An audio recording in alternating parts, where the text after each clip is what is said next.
उत्तर प्रदेश की राज्यपाल श्रीमती आनंदीबेन पटेल जी,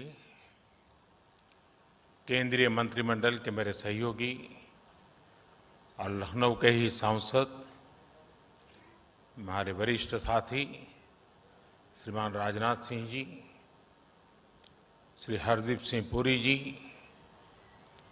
महेंद्र नाथ पांडे जी,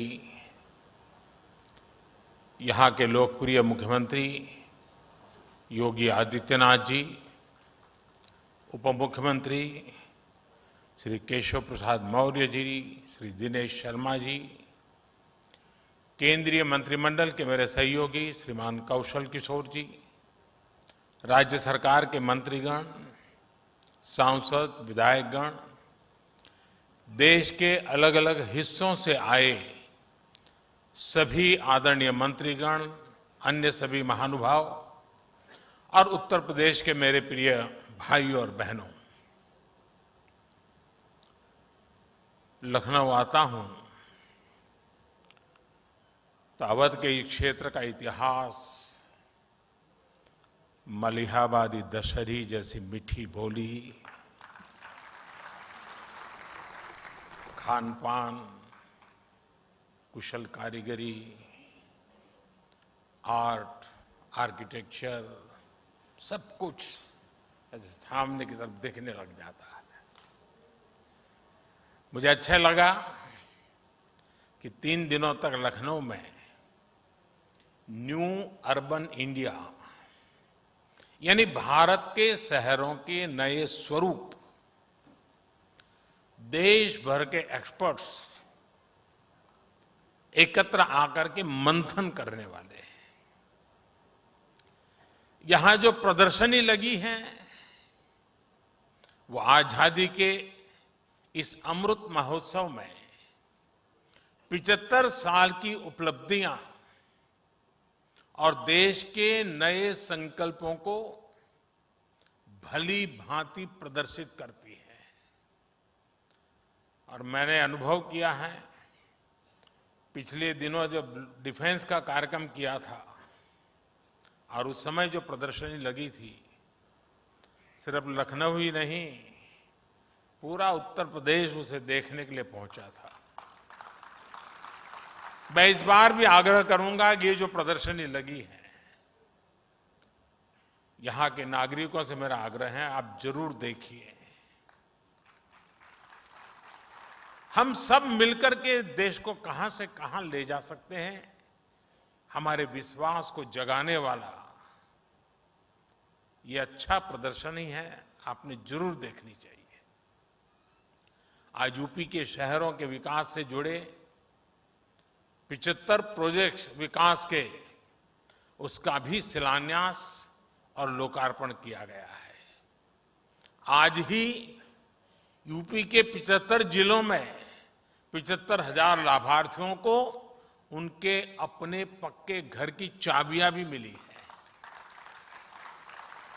ये सभी साथी इस वर्ष दशहरा, दिवाली, छठ, गुरु पर्व, ईद-ए मिलाद, आने वाले अनेकों उत्सव अपने नए घर में ही मनाएंगे।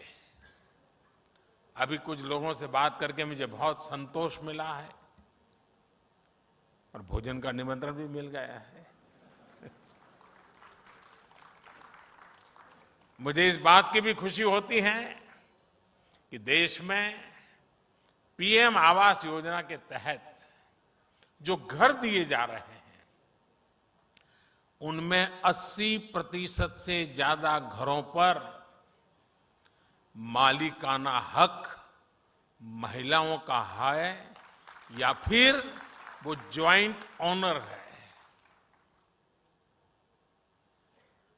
और मुझे ये भी बताया गया कि यूपी सरकार ने तो महिलाओं के घरों से जुड़ा एक अच्छा फैसला लिया है।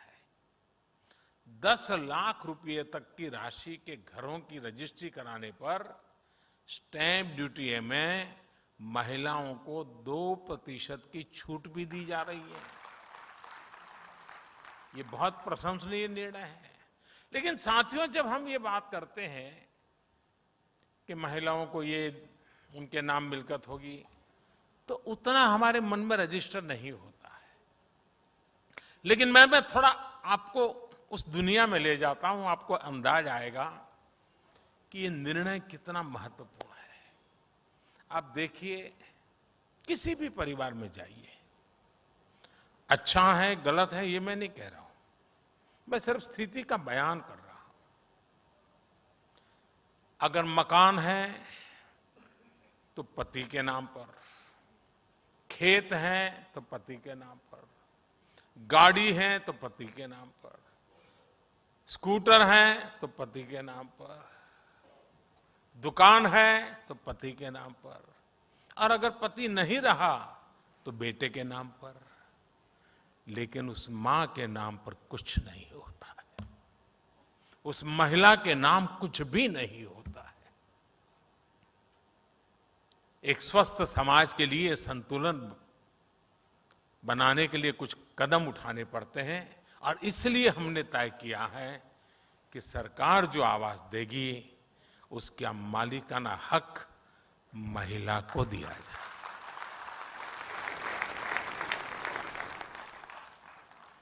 साथियों, आज लखनऊ के लिए एक और बधाई का अवसर है। लखनऊ ने अटल जी के रूप में एक विजनरी मां भारती के लिए समर्पित राष्ट्र नायक देश को दिया है। आज उनकी स्मृति में बाबा साहब भीमराव अंबेडकर यूनिवर्सिटी में अटल बिहारी वाजपेयी चेयर स्थापित की जा रही है। मुझे विश्वास है ये चेयर अटल जी के विजन, उनके एक्शन, राष्ट्र निर्माण में उनके योगदान को विश्व पटल पर लाएगी। जैसे भारत की 75 साल की विदेश नीति में अनेक मोड़ आए, लेकिन अटल जी ने उसे नई दिशा दी।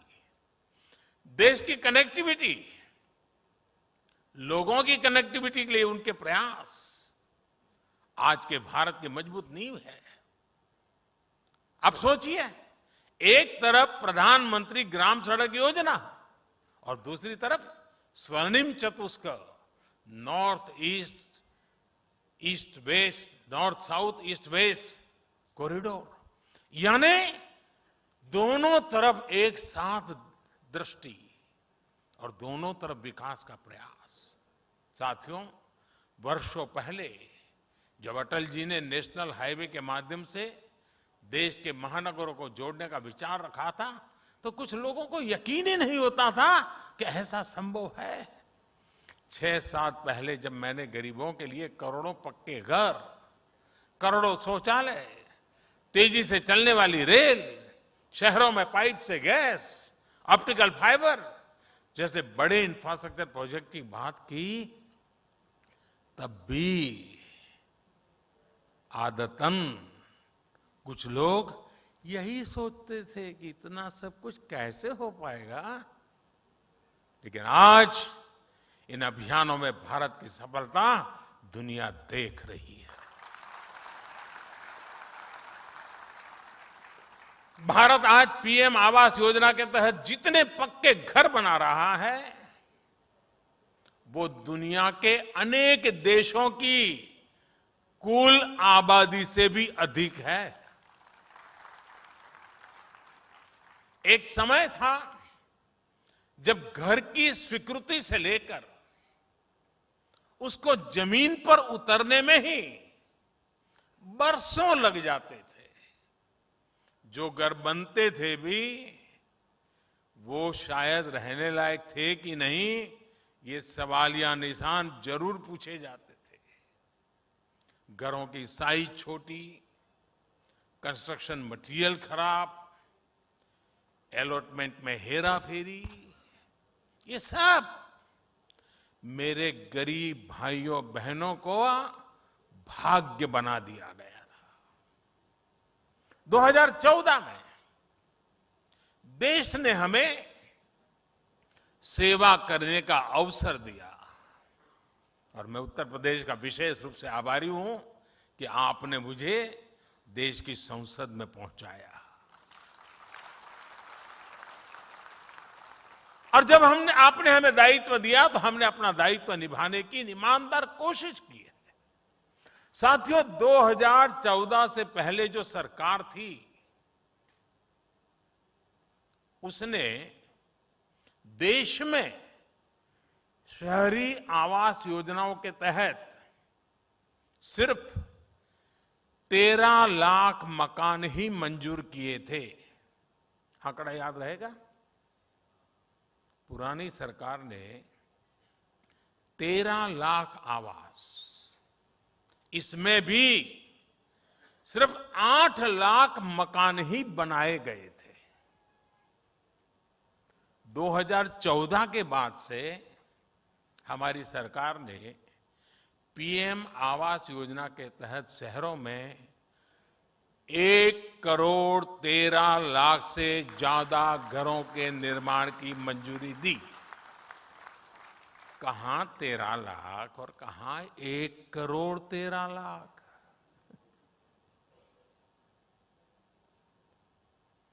इसमें से 50 लाख से ज्यादा घर बनाकर उन्हें गरीबों को सौंपा भी जा चुका है। साथियों, ईंट पत्थर जोड़कर इमारत तो बन सकती है, लेकिन उससे घर नहीं कह सकते। लेकिन वो घर तब बनता है जब उसमें परिवार के हर सदस्य का सपना जुड़ा हो, अपनापन हो, परिवार के सदस्य जी जान से एक लक्ष्य के लिए जुटे हुए हो, तब इमारत घर बन जाती है। साथियों, हमने घरों के डिजाइन से लेकर घरों के निर्माण तक की पूरी आजादी लाभार्थियों को सौंप दी। उनको मर्जी पड़े वैसा मकान बनाए। दिल्ली में एयर कंडीशन कमरे में बैठ करके कोई ये तय नहीं कर सकता कि तुम्हारी खिड़की उधर होगी या इधर होगी। 2014 के पहले सरकारी योजनाओं के घर किस साइज के बनेंगे, इसकी कोई स्पष्ट नीति ही नहीं थी। कहीं 15 स्क्वायर मीटर के मकान बनते थे तो कहीं 17 स्क्वायर मीटर के। इतनी छोटी जमीन पर जो निर्माण होता था उसमें रहना भी मुश्किल था। 2014 के बाद हमारी सरकार ने घरों की साइज को लेकर भी स्पष्ट नीति बनाई। हमने ये तय किया कि 22 स्क्वायर मीटर से छोटा कोई घर नहीं बनेगा। हमने घर का साइज भी बढ़ाने के साथ ही पैसा सीधा लाभार्थियों के बैंक खाते में भेजना शुरू किया। गरीबों के बैंक खातों में घर बनाने के लिए भेजी ये राशि कितनी है, इसकी चर्चा बहुत कम हुई है। आप जानकर हैरान रह जाएंगे कि पीएम आवास योजना शहरी के तहत केंद्र सरकार ने करीब करीब 1 लाख करोड़ रुपए गरीबों के बैंक खाते में ट्रांसफर किए। साथियों, हमारे यहां कुछ महानुभाव कहते रहते हैं कि मोदी ने, हमने प्रधानमंत्री तो बना दिया, मोदी ने किया क्या?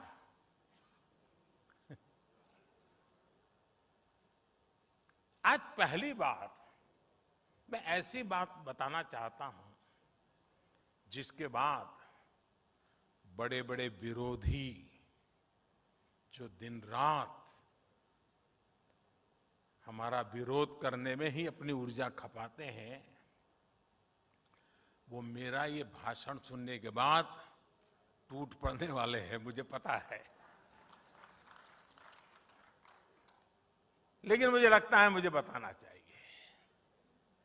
मेरे जो साथी, जो मेरे परिवारजन है, जो झुग्गी झोपड़ी में जिंदगी जीते थे, जिनके पास पक्की छत नहीं थी, ऐसे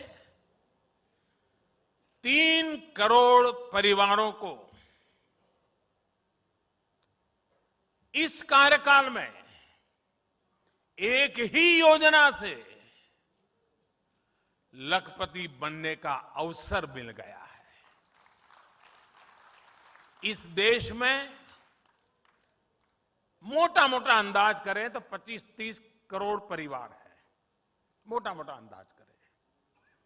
उसमें से इतने छोटे से कार्यकाल में 3 करोड़ गरीब परिवार लखपति बनना, ये अपने आप में बहुत बड़ी बात है। अब आप कहेंगे मोदी इतना बड़ा क्लेम कर रहे हैं, कैसे कर रहे हैं? प्रधानमंत्री आवास योजना के तहत देश में जो करीब करीब 3 करोड़ घर बने हैं, आप उनकी कीमत का अंदाज लगा दीजिए। ये लोग अब लखपति हैं।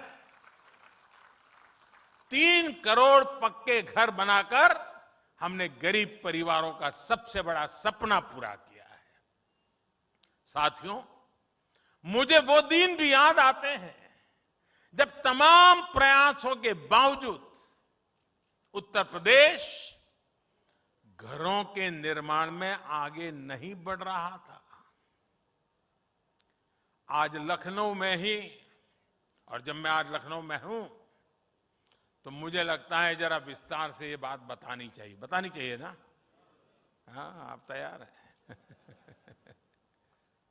हमारी अर्बन प्लानिंग कैसे राजनीति का शिकार हो जाती है, ये समझने के लिए भी यूपी के लोगों को ये जानना बहुत जरूरी है। साथियों, गरीबों के लिए घर बनाने का पैसा केंद्र सरकार दे रही थी। बावजूद इसके 2017 से पहले, योगी जी के आने से पहले की बात कर रहा हूं, 2017 से पहले यूपी में जो सरकार थी वो गरीबों के लिए घर बनवाना ही नहीं चाहती थी। गरीबों के लिए घर बनवाओ, इसके लिए हमें पहले जो यहां सरकार में थे उनसे मिन्नतें करनी पड़ती थी। 2017 से पहले पीएम आवास योजना के तहत यूपी के लिए 18,000 घरों की स्वीकृति दी गई थी। 18,000। लेकिन जो सरकार यहां थी उसने गरीबों को पीएम आवास योजना के तहत 18 घर भी बनाकर नहीं दिए। 18,000 घरों की स्वीकृति और 18 घर भी न बने।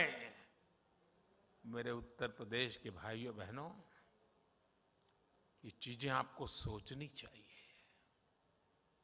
आप कल्पना कर सकते हैं, 18,000 घरों की मंजूरी थी, लेकिन उन लोगों ने गरीब के लिए 18 घर भी नहीं बनाए। पैसा था, घरों की स्वीकृति थी, लेकिन तब जो यूपी को चला रहे थे वो इसमें लगातार अड़ंगा डाल रहे थे। उनका ये कृत्य यूपी के लोग, यूपी के गरीब कभी नहीं भूल सकते। साथियों, मुझे संतुष्टि है कि योगी जी की सरकार आने के बाद यूपी में शहरी गरीबों को 9 लाख घर बनाकर दिए गए हैं।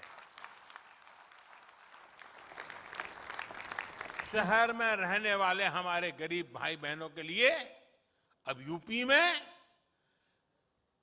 14 लाख घर निर्माण के अलग अलग चरणों में है।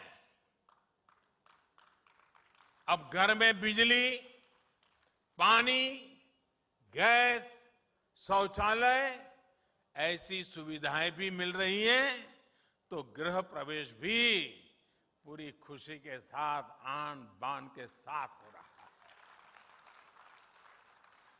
लेकिन मैं जब उत्तर प्रदेश आया हूं तो कुछ होमवर्क भी देने का मन करता है। दे दूं? लेकिन आपको करना पड़ेगा। करेंगे? पक्का?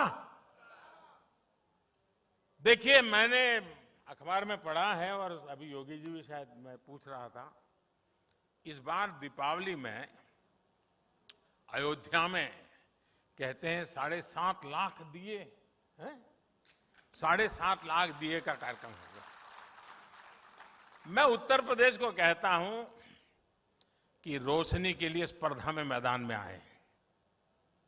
देखे, अयोध्या ज्यादा दिए जलाता है कि ये जो 9 लाख घर दिए गए हैं वे 9 लाख घर 18 लाख दिए जला करके दिखाएं। हो सकता है क्या? जिन परिवारों को ये 9 लाख परिवार, गरीब परिवारों को घर मिले पिछले 7 साल में, वे 2-2 दिया अपने घर के बाहर जलाएं। अयोध्या में 7.5 लाख दिए जलेंगे। मेरे गरीब परिवारों के घर में 18 लाख दिए जलेंगे। भगवान राम जी को खुशी होगी। भाइयों और बहनों, बीते दशकों में हमारा शहरों में बड़ी बड़ी इमारतें जरूर बनी, लेकिन जो अपने श्रम से इन इमारतों का निर्माण करते हैं, उनके हिस्से में झुग्गियों का ही जीवन आता रहा है। झुग्गियों की स्थिति ऐसी जहां पानी और शौचालय जैसी मूल सुविधाएं तक नहीं मिलती। झुग्गी में रहने वाले हमारे भाई बहनों को अब पक्के घर बनाने से बहुत मदद मिल रही है। गांव से शहर काम के लिए आने वाले श्रमिकों को उचित किराए पर बेहतर रिहाइश मिले, इसके लिए सरकार ने योजना शुरू की है। साथियों, शहरी मिडिल क्लास की परेशानियां और चुनौतियों को भी दूर करने का हमारी सरकार ने बहुत गंभीर प्रयास किया है।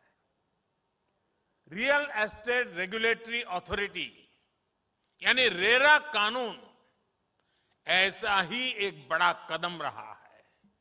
इस कानून ने पूरे हाउसिंग सेक्टर को अविश्वास और धोखाधड़ी से बाहर निकालने में बहुत बड़ी मदद की है। इस कानून के बनने से घर खरीदारों को समय पर न्याय भी मिल रहा है। हमने शहरों में अधूरे पड़े घरों को पूरा करने के लिए हजारों करोड़ रुपए का विशेष फंड भी बनाया है।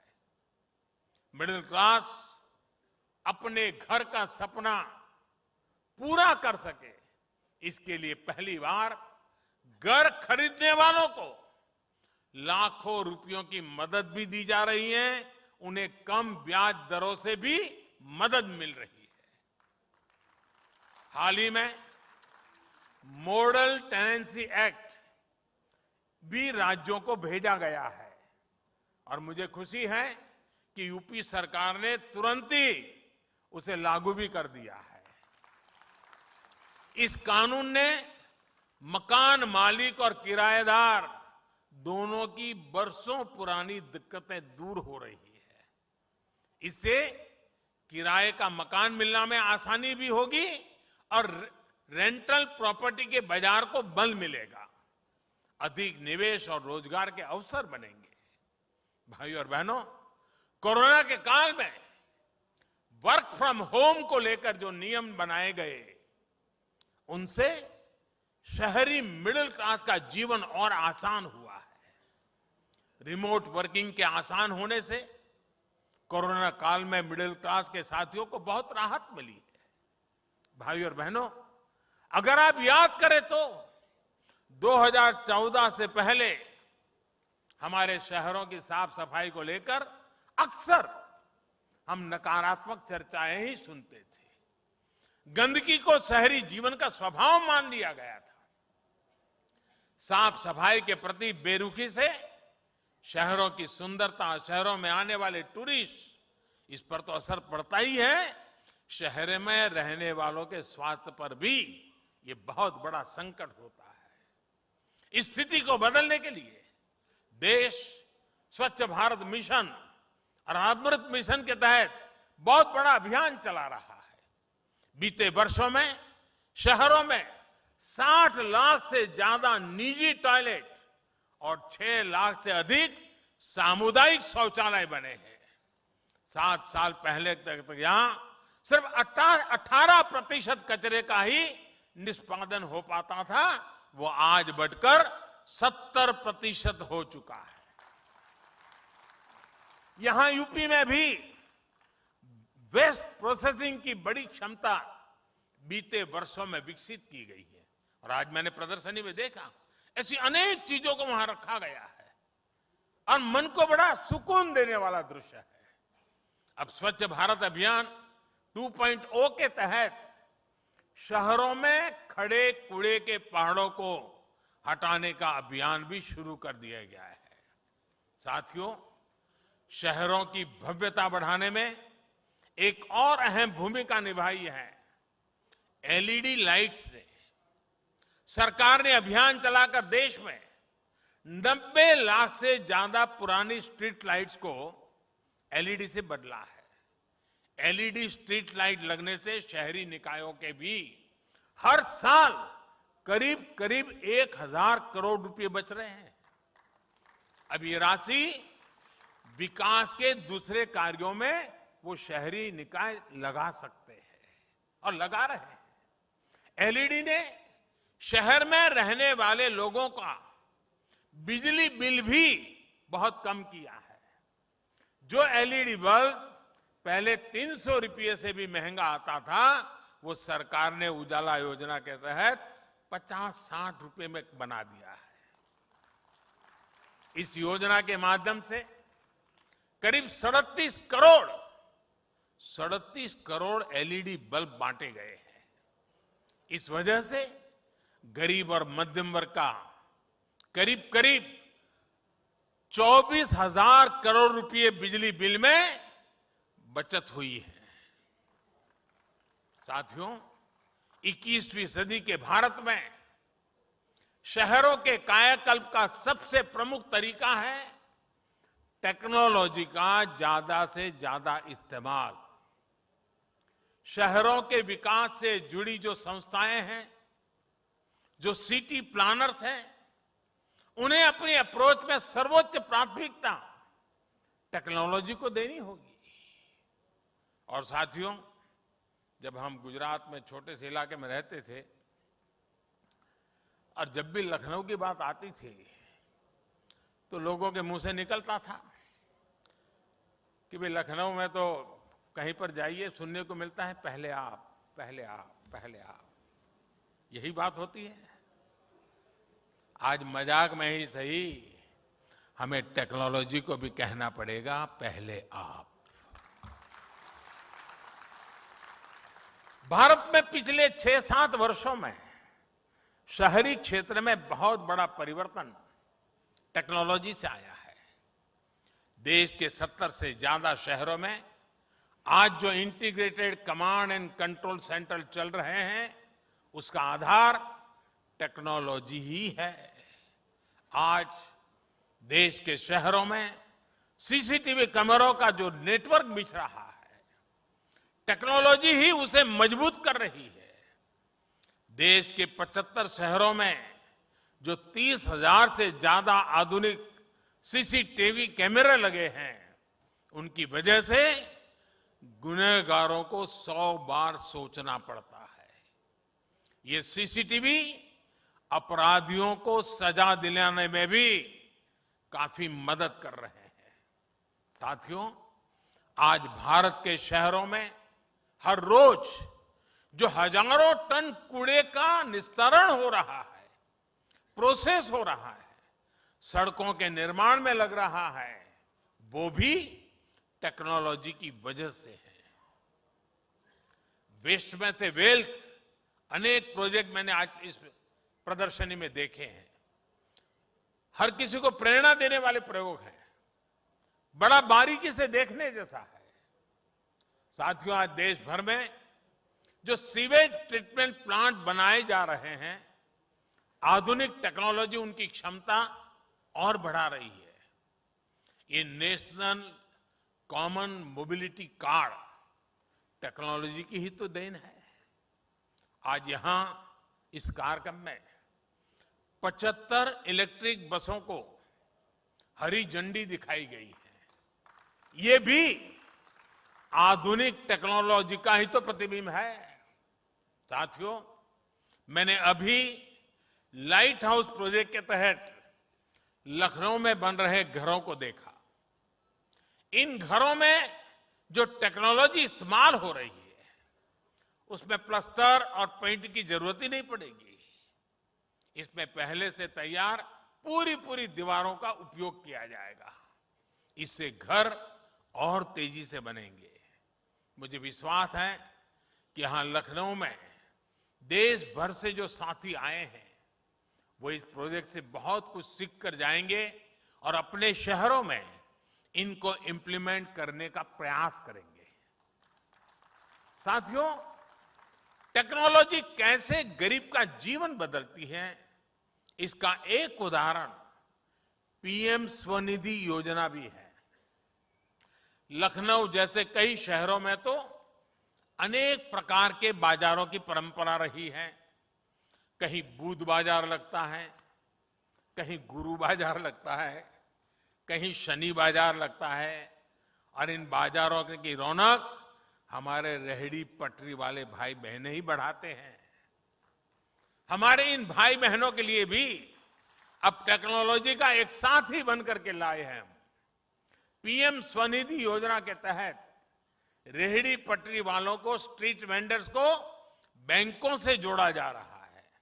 इस योजना के माध्यम से 25 लाख से ज्यादा साथियों को 2500 करोड़ रुपए से अधिक की मदद गई है। इसमें भी यूपी के 7 लाख से ज्यादा साथियों ने स्वनिधि योजना का लाभ लिया है। अब उनकी बैंकिंग हिस्ट्री बन रही है और वो ज्यादा से ज्यादा डिजिटल लेन देन भी कर रहे हैं।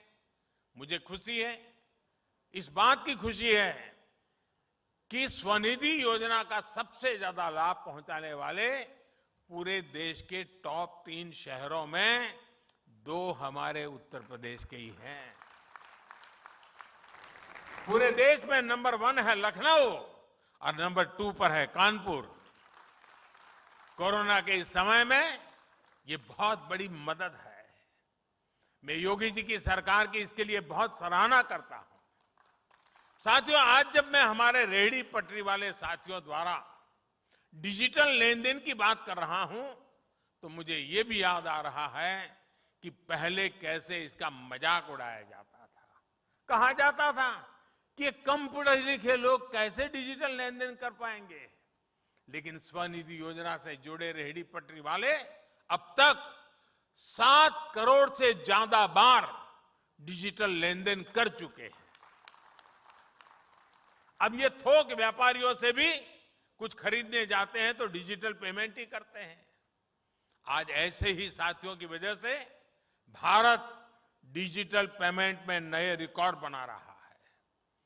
जुलाई, अगस्त, सितंबर यानी पिछले 3 महीने में हर महीने 6 लाख करोड़ रुपए से ज्यादा राशि का डिजिटल लेन देन हुआ है। यानी बैंकों में लोगों को आना जाना उतना ही कम हो रहा है।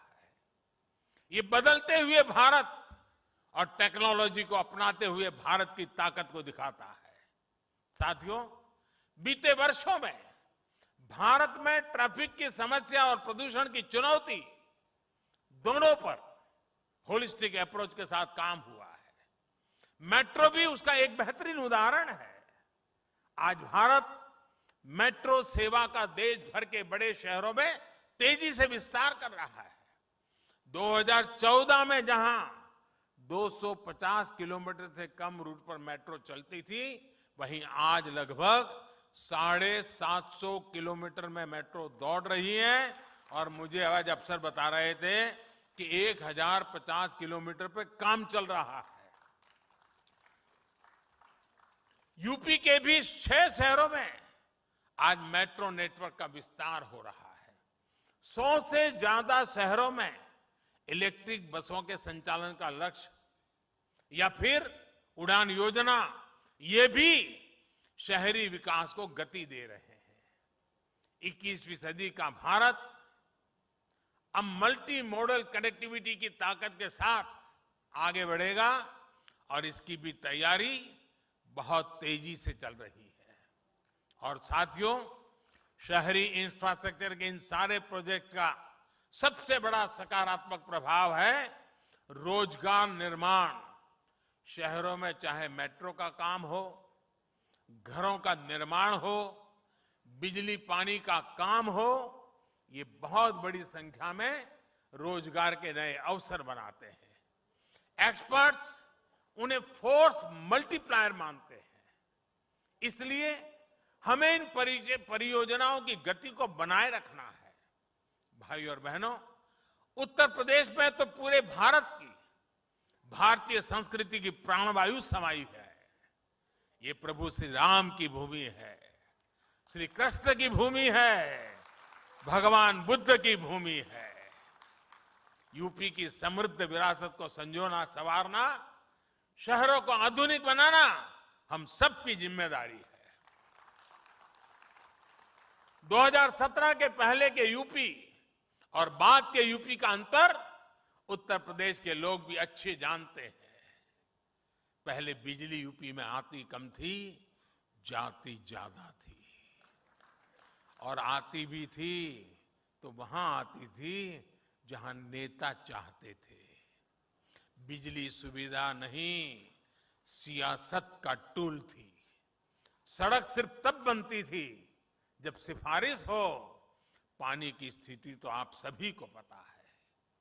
अब बिजली सबको, सब जगह एक समान मिल रही है। अब गरीब के घर में भी बिजली आती है। गांव की सड़क किसी सिफारिश की मोहताज नहीं है। यानी शहरी विकास के लिए जिस इच्छा शक्ति की जरूरत है वो भी आज यूपी में मौजूद है। मुझे विश्वास है आज यूपी की जिन परियोजनाओं का शिलान्यास हुआ है वो योगी जी के नेतृत्व में तेजी से पूरी की जाएगी। एक बार फिर आप सभी को विकास परियोजना की बहुत बहुत बधाई, बहुत बहुत धन्यवाद।